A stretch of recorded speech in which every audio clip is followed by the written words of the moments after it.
My name is Elizabeth Hansen. I'm a teacher in Denmark. I'm teaching the 8th and the 9th grade in English and Danish.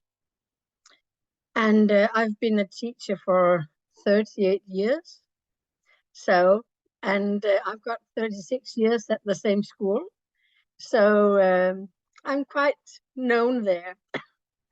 And I have got 5 English classes this year, 2 9th grades and 3 8th grades, and 1 Danish class where I'm also the class teacher. And I love my job. I love being a teacher. I love to talk to the young people. And well, go ahead and ask. Yes, sir. Hello, ma'am. Hello to you. How are you, ma'am? I'm very fine, thank you. And you? I am How are also. you? This is Durga Sai. I am glad to interact with you. Can I ask you a question, ma'am? Beg your pardon? Denmark has the 3rd best higher education system in the world. Would you mind telling us about it? About our education? In the reason why I think that we are doing so well in the world is because we have got 9 years of compulsory schooling before they can leave the school. They're not allowed to leave the school before the 9th year. And after that, they have got 3 years of youth education, and that might be a business college, gymnasium, or the technical college. They can choose among 3 things because they have to move on. They're not allowed to take a job. They must have an education in Denmark. And after they have finished their business school or whatever they are going to do, they can go to a further education at the university, or they can have further education at the technical college or at the business college.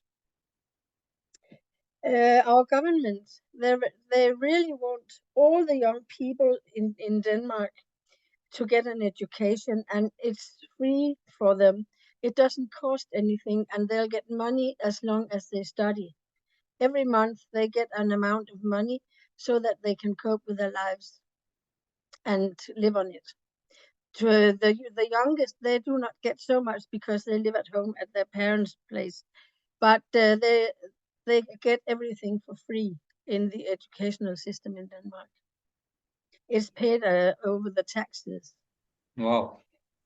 Yeah, and also when the people, when they are quite young, they are not allowed to just be unemployed, because they get all the help they need, and they see to that they get into an educational system in some way, or they can get an apprenticeship at, for example, at a garage or something. And we have got people helping them to get the education and to get them getting something to do that they can have as an education later on.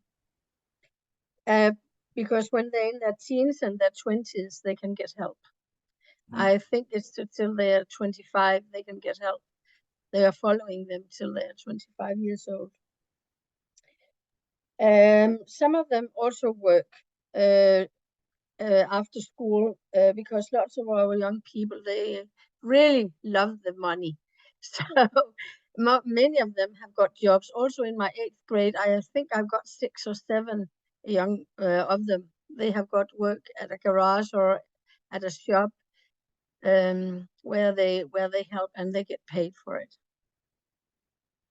And I really think that the support for our young people here in Denmark is really good, because some of them fall through. That's right, but that's also because sometimes their way of living is not very good because of the drugs, of alcohol, and bad company. Their peer group might not be supportive. So sometimes we really have problems keeping them in the school system. but the government want them to stay, all of them. So, Elizabeth, I think you have a very good system as far as children are concerned. That means the government provides everything for the children, Yeah. and the child job is just to get educated. So Yes. that's a superb system, I think.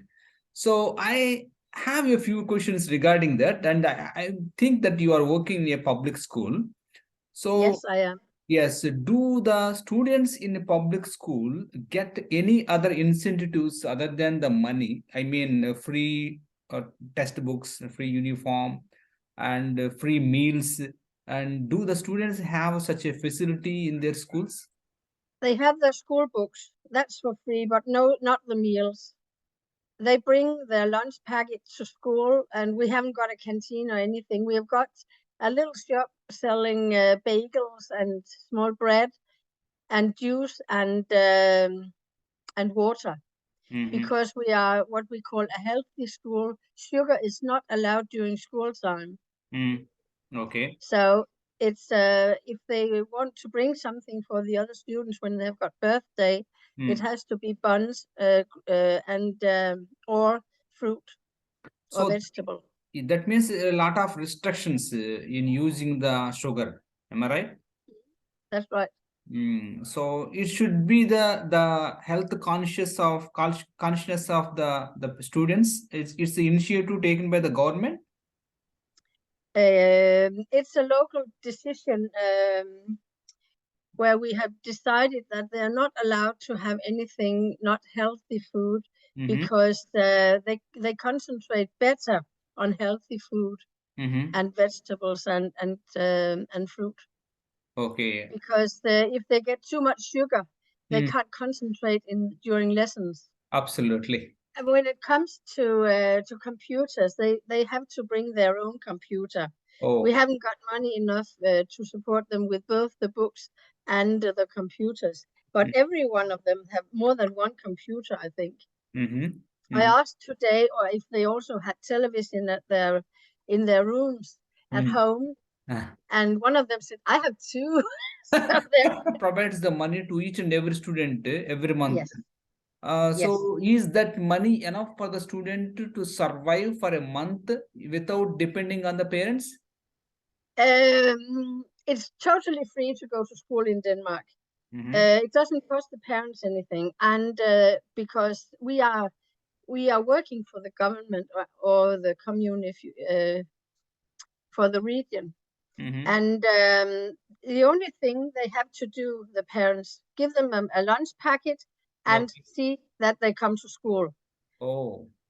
Yes, and they have to go to school. Otherwise, they have made it so if the parents do not send them to school, they'll get punished in the way that if they are on public support, if they get money from the government, for example, to live, then they are taking some of the money from the family if they do not send their children to school, because the children are our future. When they go to the further education, not at the public school. Not at public school. At Okay. the public school and the gymnasium, until they're 18, the parents have to support them with what they need. But after 18, they get supported by the state. I got it now. By the government. When they're going to go to their further education. Because when they're 18, they are free to do whatever they want, and free of the parents also. So the government have decided that they're going to support them anyway. Yes. That's good.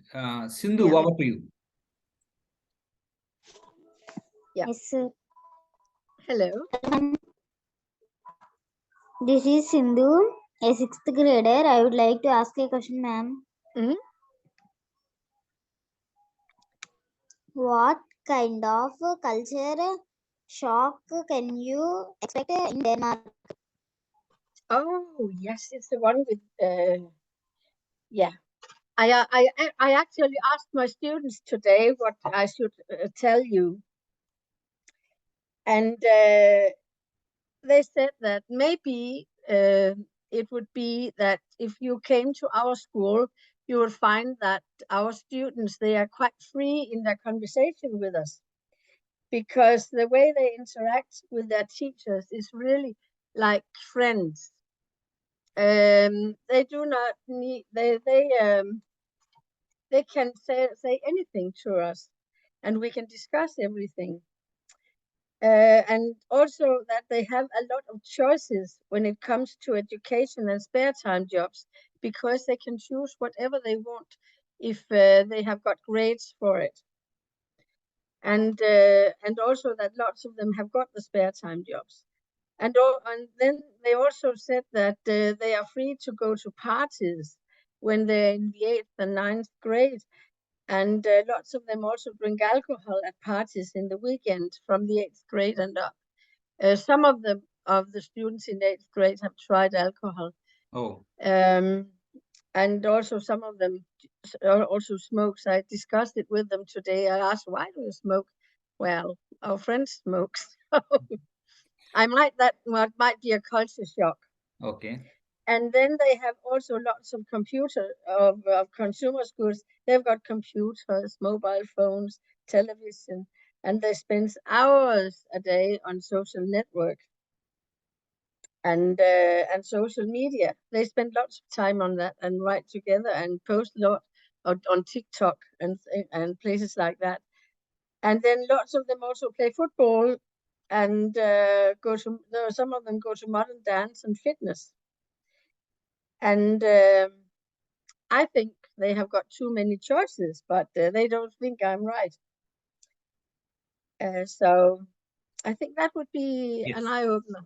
Yeah. So, Elizabeth, I have a supplementary question regarding the students' alcoholism and smoking. So, you have shared that the government itself has banned from using the high levels of sugar. Then, yes, why should the government ban the smoking and the alcohol? they have banned it, but they smoke and drink alcohol anyway. Oh. It's up to the parents. It's the parents' responsibility, because it's in the weekends when they're not in our care. Okay. But young people, they like alcohol here in Denmark, and lots of them drink alcohol. Oh. And Okay. sometimes lots of it. Oh, yes. Sahiti, over to you. Sahiti. Yes, sir. Hello, ma'am. Hello. How are you, ma'am? I'm fine, thank you. And how are you? I'm fine, ma'am. Thank you. That's nice. My name is Sahiti, a sixth grader. Could you please allow me to ask my question? Yes, please. Could you please show us your English textbook? Yes, I have brought them home. Can you see it? Yes, Malala. Yes, ma'am. It's Malala. We Yes. are in the 9th grade. We are working with the Making a Difference. Mm-hmm. And it is about sports. It's about Generation C. It's about Malala. We are watching documentaries about Malala at the moment. And they are using it for their exams. And you can see there are pictures in the book, and then there's text. Making a difference. Yes, making a difference. That's what we work with now. And we read poems about it also. And we look at the pictures, watch these documentaries, and lots of kinds of texts. Because we need to, because that's also a demanded of us, that we need to use lots of different texts so that they know how to read them also. But we are reading a lot in this book. And after that, we are going to have something about school shootings in the United States, because we think it's terrible what's happening there. We are going to watch the documentary by Michael Moore called Columbine. Columbine, what is it called? It's about Columbine High School. Bowling for Columbine, it's called, and it's quite good. And before that, we had a theme called racism and civil rights, Mm-hmm.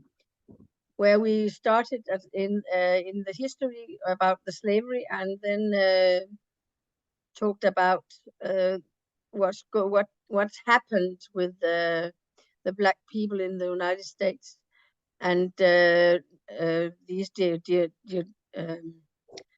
Jim Crow laws and everything, and freedom riders, and Obama, and things like that. Watch movies about it. The Butler, for example, Mississippi Burning. The movies about it. Mm-hmm. 12 Years a Slave, also a very good movie, showing us how it was in the old days. Mm-hmm. So that's in the 8th grade, and in the because we are talking about themes in the 9th grade.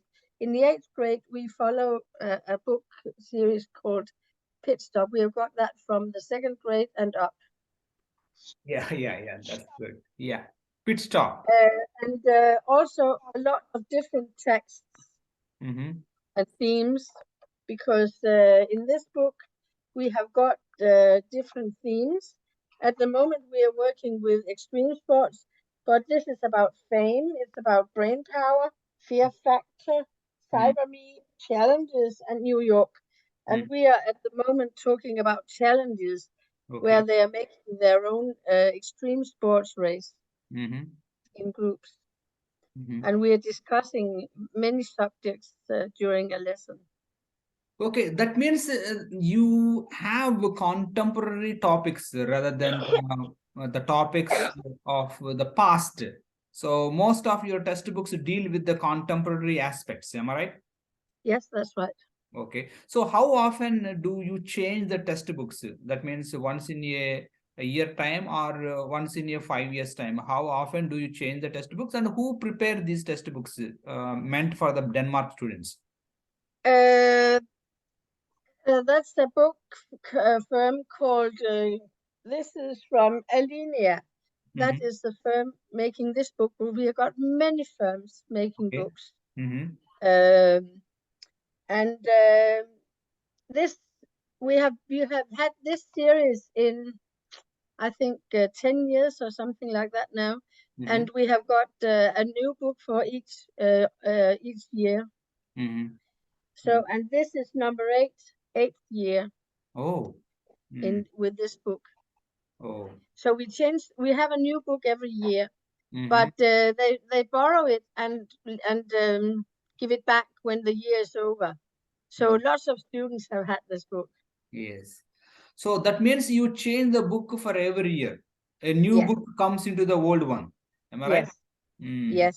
And we are talking about a new system now, but Mm. it costs a lot of money if we have to change the system for all the students Mm. from the first class. We also have a little bit of English in the kindergarten Okay. class, and we start English in first year. Mm-hmm. Mm-hmm. So they get lots of English. They start English lessons at the same time as the Danish lessons Okay. and math lessons.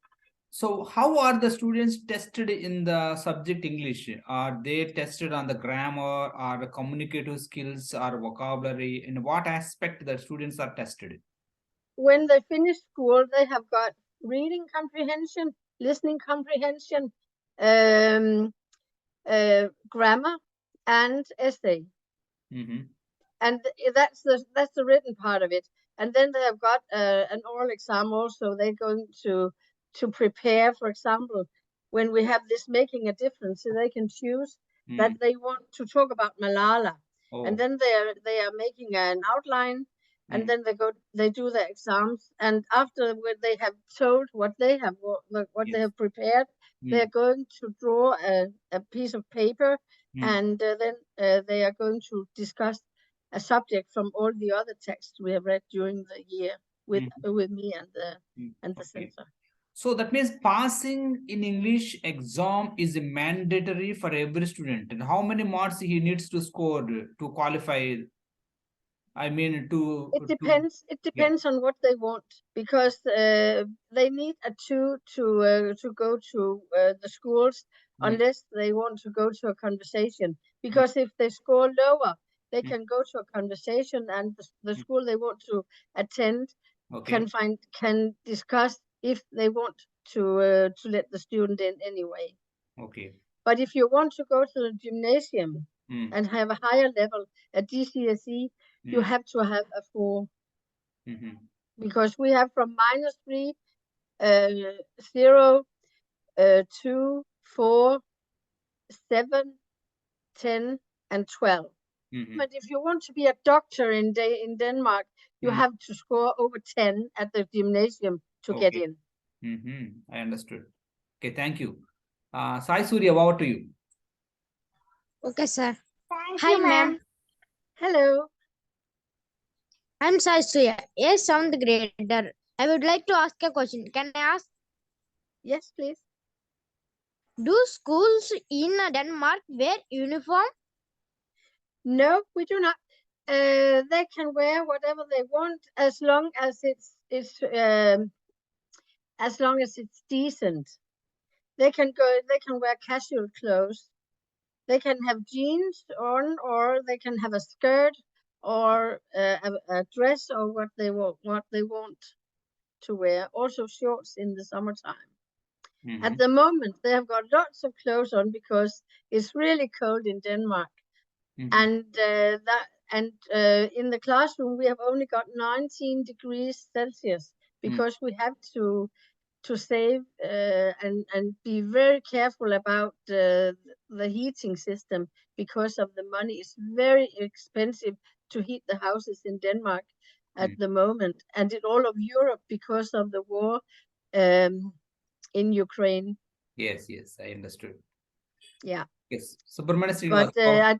this morning it was 3 degrees Celsius. So it's quite cold. Yes. Yes, and in fact, a tropical country like India, we no need to heat our homes because it's already uh, is hot outside and hot inside, and we need no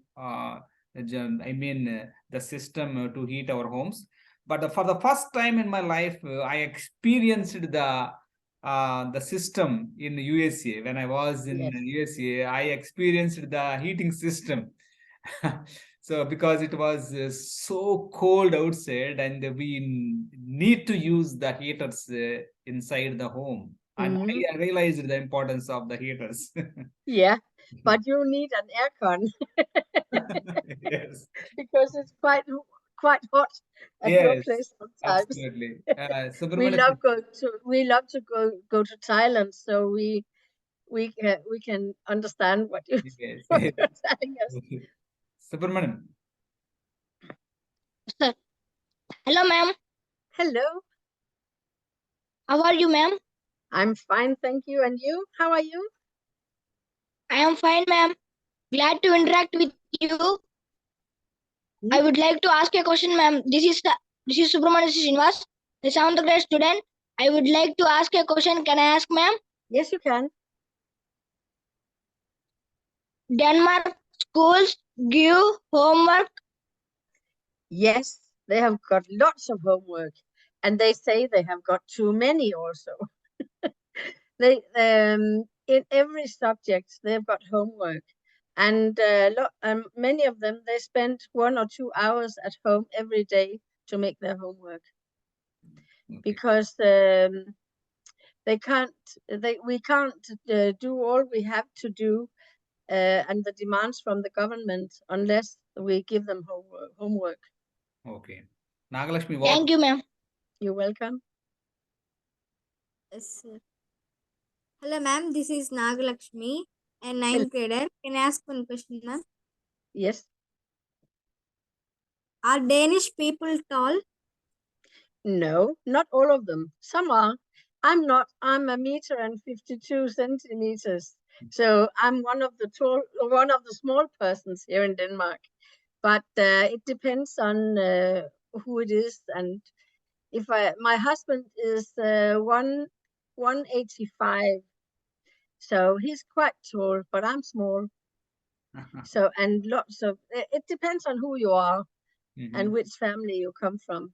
So About many people here in Denmark is about 170 and 160, but I'm just smaller. yes. Dikshit, over to you. Dikshit, Lohita. Yes, sir. Go ahead. Go ahead and ask the question. Hello, ma'am. Hello, Dixie. How are you, ma'am? I'm fine, thank you. How are you? I'm fine, ma'am. Thank you very much. How Just long go is a ahead. school day in Denmark? They have to go to school at least 6 lessons a day, but they attend school from 8 o'clock in the morning until latest 2:30 p.m. Okay. That's the latest. Thank you, ma'am. And then they go home and make their homework. Okay. Okay, ma'am. The education approach in Denmark avoids class rankings and formal tests. Could you please explain about it? Yes, let's see.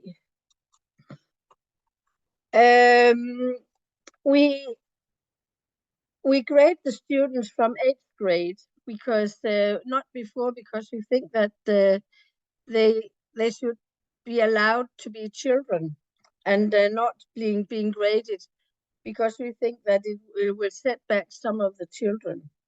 We have an evaluation test every second year, and this is what we call national test in Danish, English, and math, and in 8th grade also in science, chemistry, and things like that.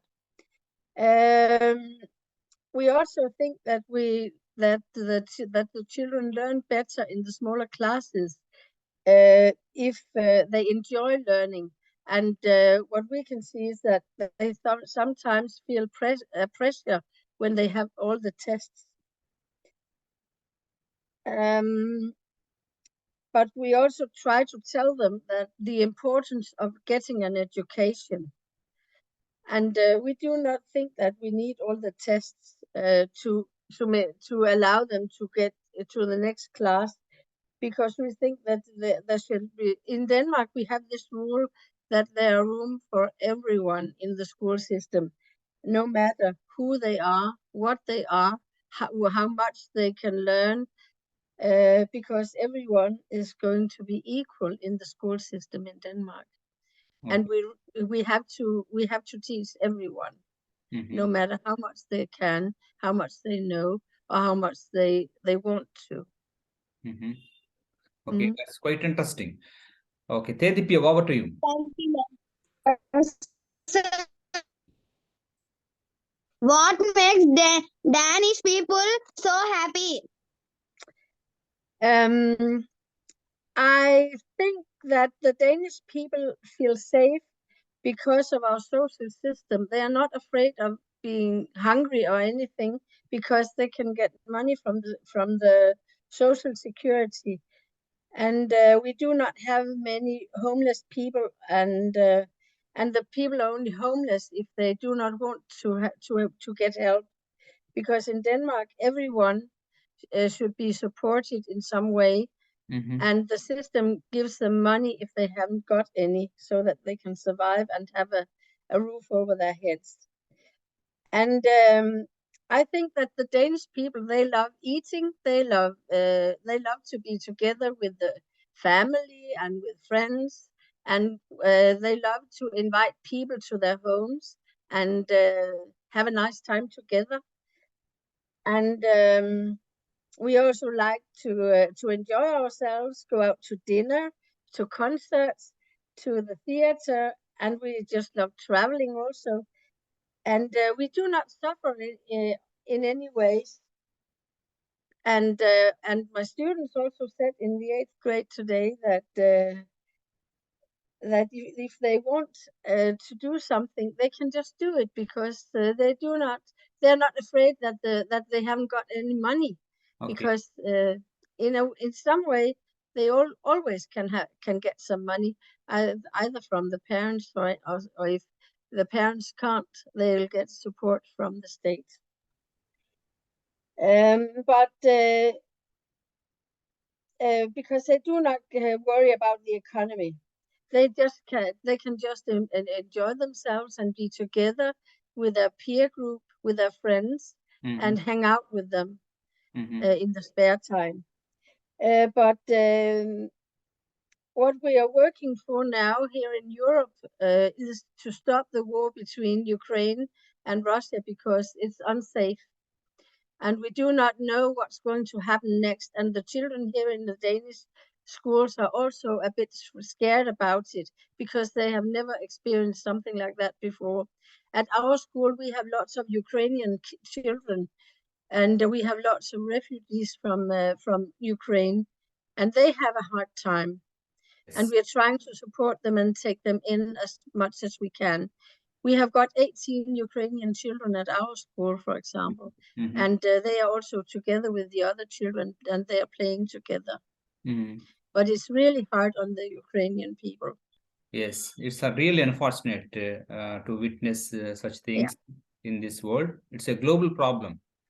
Yes, it is. Yeah. Studying grade 7 at my school a long time ago, I happened to read a book in the social studies. I mean, in my social science book. So there used to be a question that Denmark is famous for milk production. Yes, because we are a farming country. Yeah, that question, in fact, registered in my mind for a long time, even today also. So whenever I hear the word Denmark, whenever I hear the country Denmark, I remember the milk production even today. Yes, you think about cows in the fields and the milk. Yeah. Yeah. It is so that as you know, I'm living on a farm, and we have had cows, and we have been milking with machines and for consuming, and we have also had pigs, lots of pigs. So do you export the milk? Denmark is a farming country. Do you export the milk to other countries? Yes, I think so. The cheese, in fact, and butter, we can get that in Thailand, so I think we can get it in India as well. Yes. I guess, because when we first time we went to Thailand, I was really surprised that I could get Danish cheese and Danish butter. So that means Danish cheese and is world famous. Yes. Yes. It is. Yeah. But if I should tell something about Denmark, we are a monarchy. We have got a queen at the moment, and a crown prince and a crown princess with 4 children. And we have got, our border is to Germany. And I live about 100 kilometers from the border to Germany. So sometimes we go shopping in Germany because it's cheaper than shopping in Denmark. So once a month, we go to Germany to shop. And at the moment, we have got lots of refugees from Ukraine, and lots of Danish people.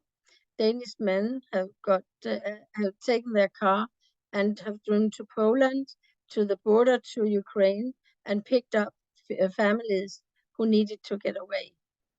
And I don't think I can find anyone in Denmark who haven't donated for Ukraine, for medicine and clothes and things, because it's really hard. And I think all of Europe are backing up. All countries in Europe, they are backing Ukraine.